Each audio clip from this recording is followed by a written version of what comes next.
Les Cabotins, troupe théâtrale du CE du Technocentre Renaud de Guyancourt, vous présente Les Dramatiques.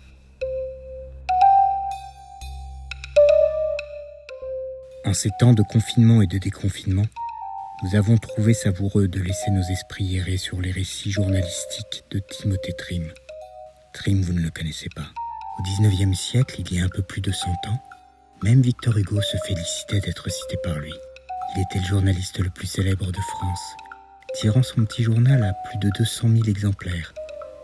Ancien détective de Vidocq, grand aventurier, découvreur de Baudelaire et tant d'autres, il fut un œil extraordinaire, un œil épiant, contemplant et racontant. Il est vrai que cela nous replonge dans un esprit très 19e siècle, avec ses inflexions et réflexions légèrement surannées. Ce prisme nous semble fort intéressant pour scruter notre présent. Voici donc quelques-uns des récits de Timothée Trim, tirés du recueil « Spectacle vu de ma fenêtre ».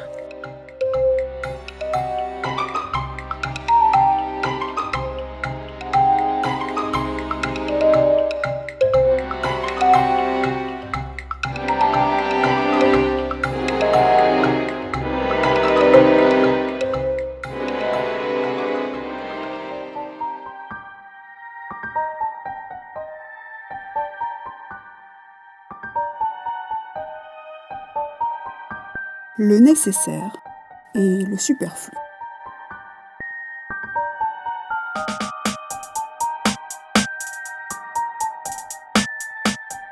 J'entends souvent de braves gens s'écrier autour de moi avec emphase « Si j'avais le nécessaire !» Cette exclamation a cela de grave qu'elle implique une sorte de protestation contre la situation présente. Une demande en dommage-intérêt au destin. Un injuste reproche à la Providence.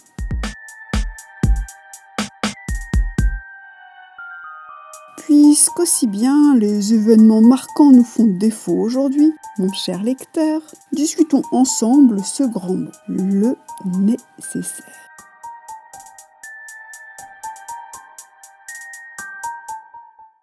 C'est une étude qui en vaut bien une autre.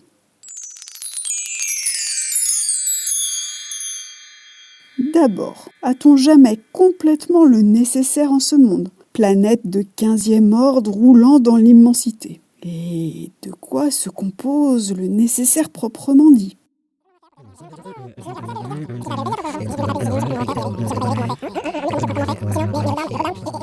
Si j'étais assez fort pour fournir le nécessaire, le cahier des charges qui me serait présenté dépasserait peut-être de beaucoup vos prévisions. Et à ce propos, je me souviens, lecteur vénéré, que vous ne détestez pas les contes. Les contes sont si rares aujourd'hui qu'on écrit de longs romans. Je veux donc, pour vous prouver toute l'étendue du nécessaire, vous servir une légende arabe, toute parfumée d'ambre, d'aloès et d'essence de roses orientales.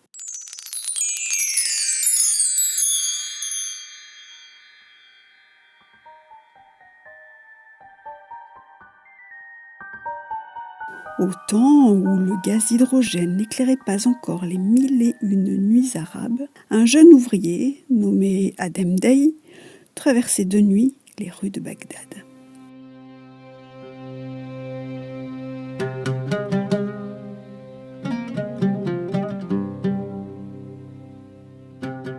Il vit 2 hommes attaqués par 6 voleurs.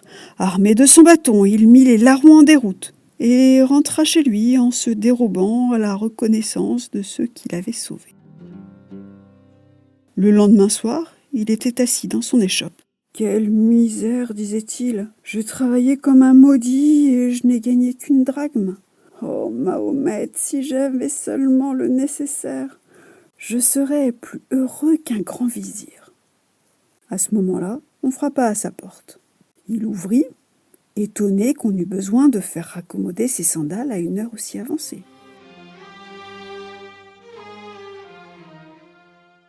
Il vit entrer un homme, vêtu d'un manteau blanc comme la neige, coiffé d'un turban d'une hauteur prodigieuse et tenant à la main une baguette en bois d'ébène.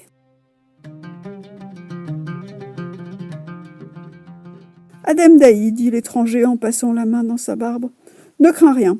Chaque homme a sur la terre un bon génie plus ou moins travailleur. Je suis le tien et je viens d'entendre tes plaintes. Tu veux le nécessaire, le simple nécessaire ?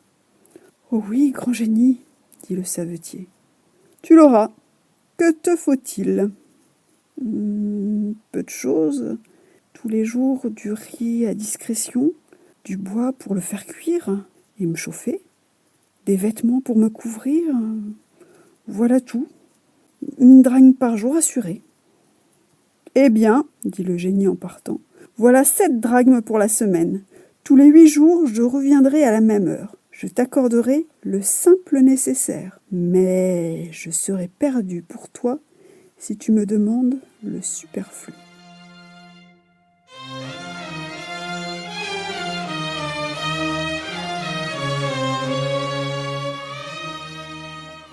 Bon, pensa le savetier demeuré seul.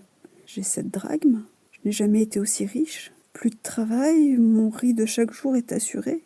Et il promena ses regards autour de lui. Suis-je bête ? dit-il. J'ai oublié de demander le nécessaire au complet. Je n'ai pas un meuble, il faut qu'un logis soit garni. Un grabat pour tout mobilier, ce n'est pas suffisant. Le soir, tout en mangeant son riz bouilli, il chercha encore dans sa cervelle quels étaient ces objets nécessaires à son bonheur. C'est bien dommage, dit-il, de n'avoir qu'une drachme à dépenser par jour. Du riz tout sec, c'est bien fade. Je voudrais pouvoir ajouter quelque chose, ne fût-ce que dans les jours de fête. Le bon génie arriva le 8e jour comme il l'avait promis. Le bon génie est convaincu, il donne 4 dinars d'or pour l'acquisition du mobilier. Il accorde la drachme des jours de fête et s'éloigne après avoir promis de revenir encore dans 8 jours. Les meubles sont tout neufs et la maison est bien vieille. Adem-Daï l'examine dans tous les sens et trouve qu'elle a besoin de beaucoup de réparations, qu'elle menace même déjà de tomber en ruine. Il fait venir un maçon qui lui dit « Garde-toi bien, mon ami, de faire réparer cette bicoque qui t'en coûterait moins cher si tu voulais en faire construire une neuve. Oh, cette idée n'est pas supportable, et si la maison tombe, elle écrasera les meubles avec le propriétaire. Il n'est donc pas superflu de rebâtir une maison qui va s'écrouler. » Lorsque le bon génie arrive pour la 3e fois, le pauvre Adem-Daï lui fait part de ses nouvelles observations. Le génie les trouve si justes qu'il lui donne sur le champ 50 dinars d'or pour faire rebâtir la petite maison. La maison est construite. Adem-Daï se dit « Existe-t-il quelque bien dont on jouisse véritablement s'il n'est partagé ? Une femme figurerait si bien ici.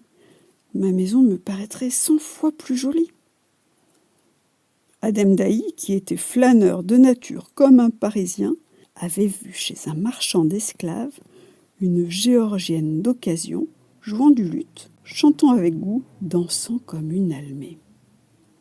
Quand le bon génie vint pour la 4e fois, il lui demanda « Une femme, est-ce du nécessaire ou du superflu ?» Le génie avait de l'esprit. « Tout lit complet, dit-il, a 2 oreillers. Toute table est triste quand elle n'a pas de couvert. Une femme, c'est le nécessaire. Que coûte celle que tu préfères ? 2000 dinars d'or ? C'est un peu cher, dit le génie. Mais si tu es amoureux, il n'y a pas à balancer. Voilà les 2000 dinars. C'est égal, marchande, car c'est une marchandise parfois surfaite.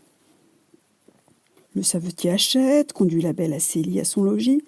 La belle s'écrie. « Ah, grand Dieu, voilà donc la maison que je vais habiter. Comment donc as-tu fait pour me payer 2000 dinars d'or ? Tu les auras volés ?» Adem-Daï va au devant du génie et lui dit avec amertume « Vous m'aviez promis le nécessaire et je suis le plus infortuné des hommes. »« Comment ?»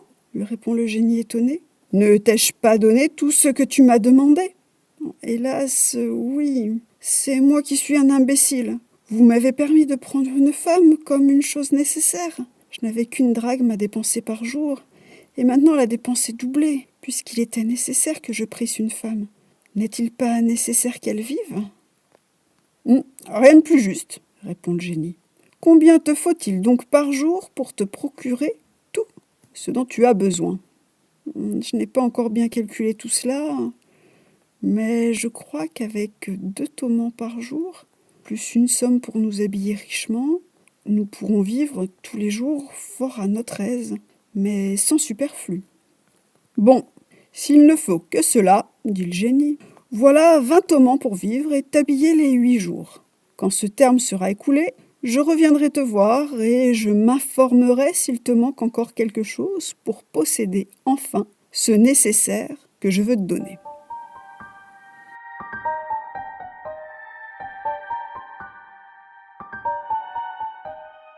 Pendant 3 jours, le ménage est heureux.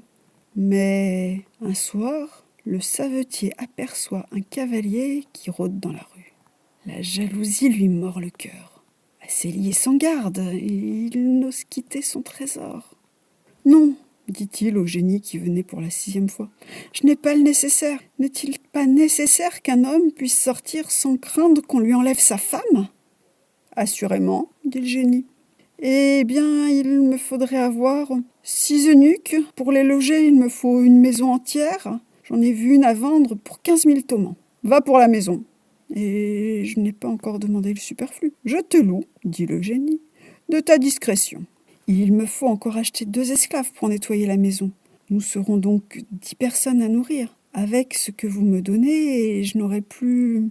Il me faut donc 15 160 tomans. Tiens, répond le génie, voilà un bon de cette somme sur le trésorier du calife. Sois heureux dans la possession du nécessaire.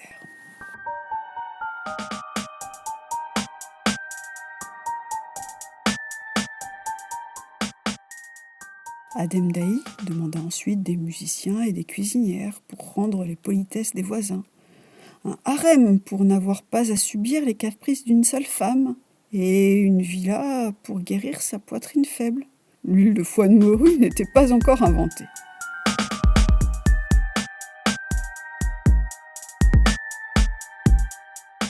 Un jour, le savetier s'aperçut qu'il y avait, contre sa villa, l'échoppe d'un cordonnier. Cela gâtait la perspective. Il dit au génie : « Il est nécessaire de n'avoir pas de voisins misérables, communs, sordides. Toucher le bien d'autrui, dit le génie, m'est interdit. Mais va demain à l'audience du calife. » Il obéit. Surprise! Le grand Haroun al-Rachid n'était autre que le génie obéissant. « Adem-Daï, lui dit le sultan, de son trône resplendissant d'or et de pierreries. Tu m'as sauvé des attaques des voleurs. Je te laisse les biens que je t'ai donnés. Ils sont le prix du service que tu m'as rendu. Mais je renonce à te donner le nécessaire. Puisqu'il faut que l'homme désire quelque chose, tu n'auras jamais cette humble chaumière qui fait l'objet de ton ambition. » Ainsi parla le calife. Le pauvre Adem-Daï reprit tristement le chemin de sa belle maison de campagne. Souvent, couché sur l'édredon, entouré de parfums délicieux, il disait avec un profond soupir : « Oh, Mahomet, que n'ai-je le nécessaire ?»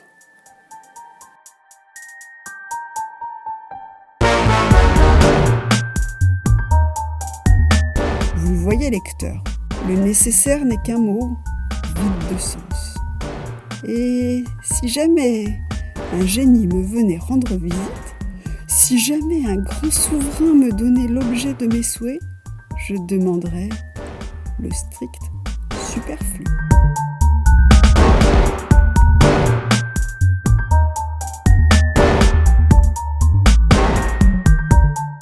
C'était Le nécessaire et le superflu de Timothée Trim, narration de Nadia Albouz, musique de SHS, réalisation de Godefroy Segal pour la troupe des Techno Cabotins.